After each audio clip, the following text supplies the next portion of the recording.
लला की नगरी यानी अयोध्या में आज देश के 70 नगर निगमों के मेयर का जमावड़ा लगने वाला है। 2 दिनों तक चलने वाली अखिल भारतीय महापौर परिषद की 111वीं बैठक में अयोध्या के विकास मॉडल पर चर्चा होनी है और साथ ही सभी मेयर महानगरों में स्वच्छता को लेकर मंथन करेंगे। नगर विकास मंत्री आशुतोष टंडन इस कार्यक्रम की शुरुआत करने वाले हैं, जबकि सीएम योगी इस बैठक में वर्चुअल माध्यम से जुड़ेंगे।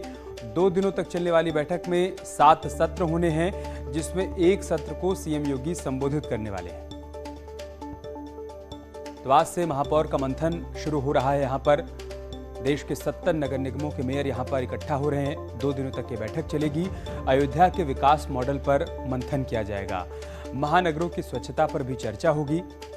खास बात यह कि सीएम योगी भी वर्चुअल माध्यम से इस कार्यक्रम में जुड़ने वाले हैं। हमारे सहयोगी केबी शुक्ला इस वक्त हमारे साथ जुड़ चुके हैं। केबी शुक्ला, क्या जानकारी है इस बैठक के बारे में, कार्यक्रम के बारे में?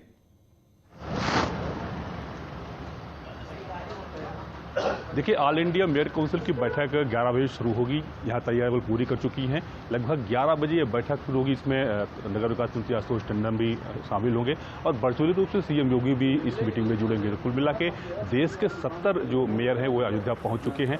11 बजे इसी होटल के हॉल में ये सब इकट्ठा होंगे। 11 बजे सब पहुँच जाएंगे।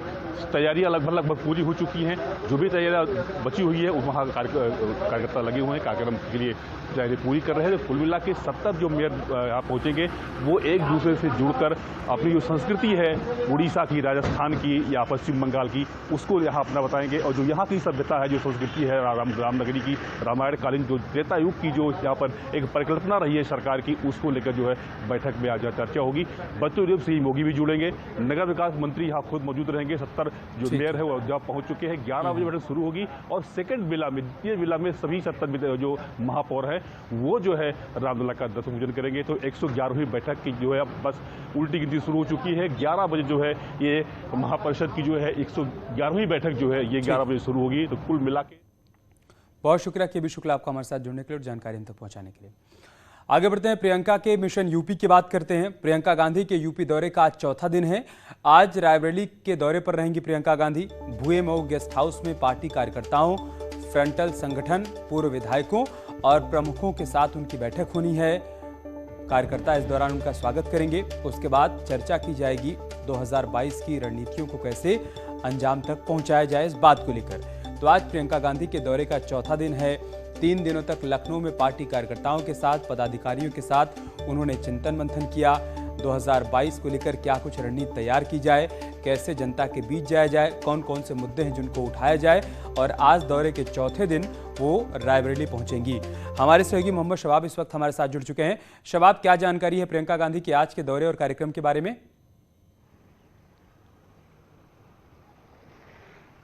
और देखिए, 3 दिन राजधानी लखनऊ में तमाम तरह के कार्यक्रमों में शामिल होने के बाद तमाम पदाधिकारियों, नेताओं से संगठनात्मक चर्चा के बाद प्रियंका गांधी आज से रायबरेली के लिए रवाना हो रही हैं। मुमकिन उम्मीद है कि अगले 2 दिन यानी कि आज और कल वो रायबरेली में रहेंगी, जहां पर वो तमाम संगठनात्मक बैठकों में हिस्सा लेंगी, चुनावी रणनीतियों पर चर्चा करेंगी। चूंकि रायबरेली सोनिया गांधी का संसदीय क्षेत्र है और इसी तमाम बिंदुओं पर वो वहां पर कार्यकर्ताओं से बातचीत करेंगी, नब्ज टटोलेंगी। आगामी विधानसभा चुनावों को लेकर के भी चर्चा होगी, चूंकि रायबरेली की सदर सीट से ही जो कांग्रेस की बागी विधायक हैं अदिति सिंह, उनका क्या विकल्प हो सकता है। क्या उनको मनाने या उनसे बात करने के लिए प्रियंका गांधी जाएंगी या फिर उनके विकल्प के तौर पर किसी और को वहां पर देखा जाएगा, उसको तय किया जाएगा। ये तमाम बिंदु हैं जिस पर प्रियंका गांधी अगले 2 दिनों तक जो है वो रायबरेली में रहेंगी और वहां पर चर्चा और परिचर्चा में शामिल होंगी। रायबरेली से पहले जो 2-3 दिन निकले हैं अमित लखनऊ में प्रियंका गांधी के, वो भी बहुत ही हेक्टिक शेड्यूल में निकले हैं। प्रियंका गांधी सुबह 9-10 बजे पार्टी कार्यालय पर आ जा रही थी और यहाँ पर तमाम चरणों में जो है वो नेता, कार्यकर्ता सबसे मुलाकात कर रही थी, इंडिविजुअल लोगों से बातचीत भी कर रही थी, उनसे उनका फीडबैक ले रही थी। तो विधानसभा चुनावों के लिए कांग्रेस की भी रणनीति जो है वो तैयार हो रही है। सारी चीजों पर मंथन हो रहा है और प्रियंका गांधी कोई कोर कसर छोड़ना नहीं चाहती।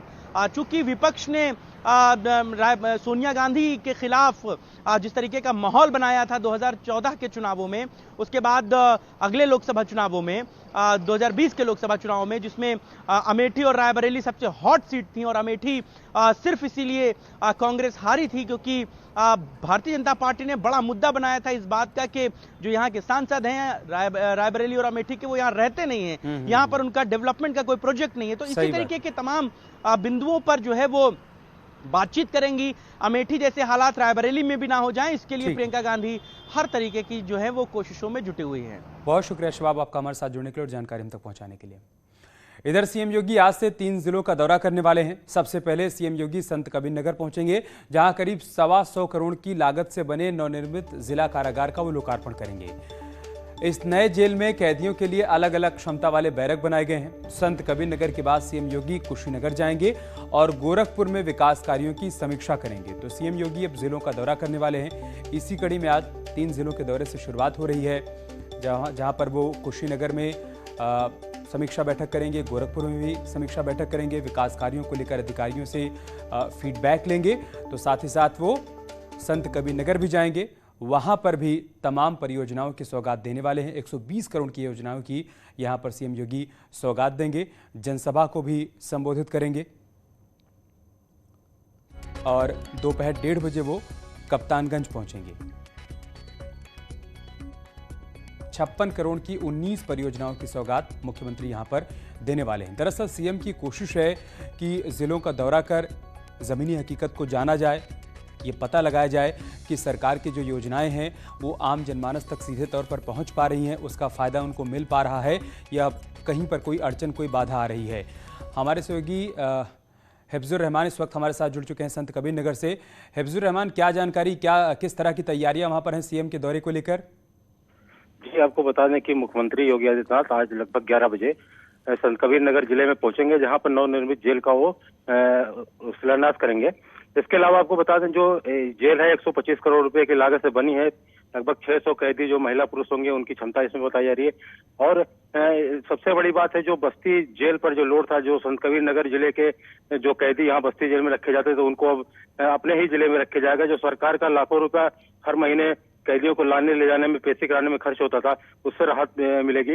इसके अलावा कोविड में भी बहुत बड़े पैमाने पर देखा गया है कि यहाँ क्षमता से 2 गुना बस्ती जेल में कैदी थे, जिसकी वजह से संक्रमण दर भी बढ़ा। तो उसमें भी कहीं ना कहीं राहत मिलेगी एक तरह से।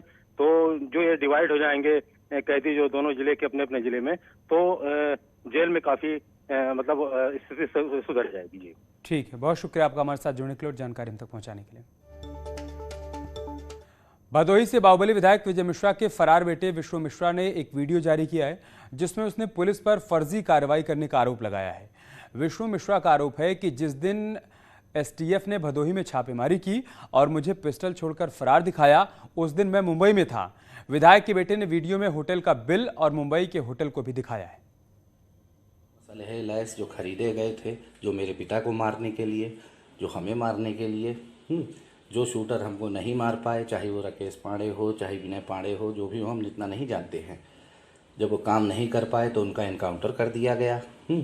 और वो सारा हथियार का जखीरा मतलब हमारे पास से निकला है या हमारे बताने पर निकला है, यही इनका लक्ष्य था। और यह बात जो हमारे मतलब खिलाफ के लोग हैं, ये हमारे सभी लोग को ललकार चुके हैं कि जिस दिन विष्णु मिश्रा आएंगे, चाहे सरेंडर चाहे पकड़ाएंगे, तो हथियारों का जखीरा उनके नाम खिलाफ दिखाया जाएगा ताकि ताड़ा लग सके।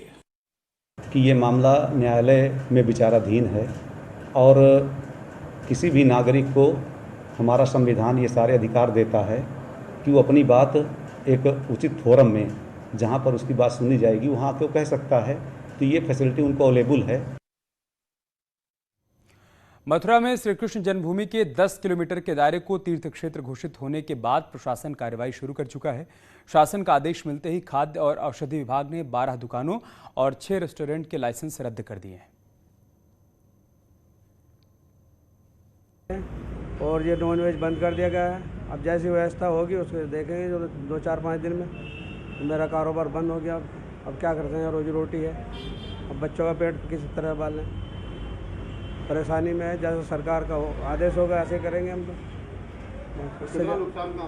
तो नुकसान है, महीना भर तो हुआ है, दुकान लिए हुए, किराए पे दुकान है हमारी। अब हम सारी लेबर है हमारे पीछे, 8-10 आदमी है, सबका रोजगार बंद हो गया अब हमारा। हम तो परेशानी में है। अब क्या करें अभी। टोक्यो पैरालंपिक में शानदार प्रदर्शन कर इतिहास रचने वाले भारतीय खिलाड़ियों के साथ पीएम मोदी ने 9 सितंबर को अपने आवास पर खास मुलाकात की थी। चैंपियंस को सुबह नाश्ते पर बुलाकर पीएम मोदी ने सम्मानित किया। इस दौरान पीएम मोदी ने खिलाड़ियों के साथ कुछ यादगार पल बिताए। इसी यादगार पल को न्यूज 18 पर देखिए सुबह 11 बजे। पीएम मोदी मेजबान, चैंपियंस मेहमान।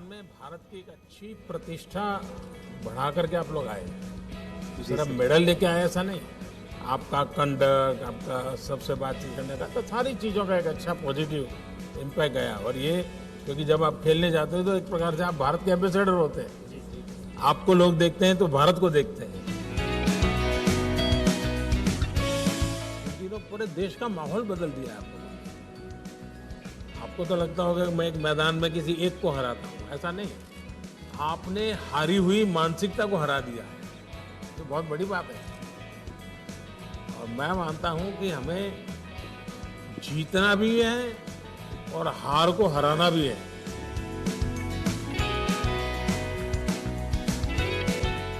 बेटियां हर क्षेत्र में अच्छा कर रही थी। आप देखिए पूरे देश में किसी भी क्षेत्र में देखिए, सिर्फ उनको अवसर मिलना चाहिए बस। जैसे हम लोग बड़ा एक्साइटेड रहते हैं, जैसे आपसे मिलने के लिए थोड़ा नर्वस भी थे, एक्साइटमेंट भी रहता है। आप जैसे आप भी कंट्री को किसी इवेंट में रिप्रेजेंट करने के लिए जाते हैं, तो आपके मन में क्या चलता है सर? आप कैसे उस कंडीशन को हैंडल करते हैं? मेरा घर वाला तो मतलब गांव वाला पूरा जश्न मना रही है। मैं ओलंपिक गए हैं वो खुशी नहीं, हम आपसे मिलने आ रही है वो खुशी से पूरा गांव वाला जश्न मना रही है।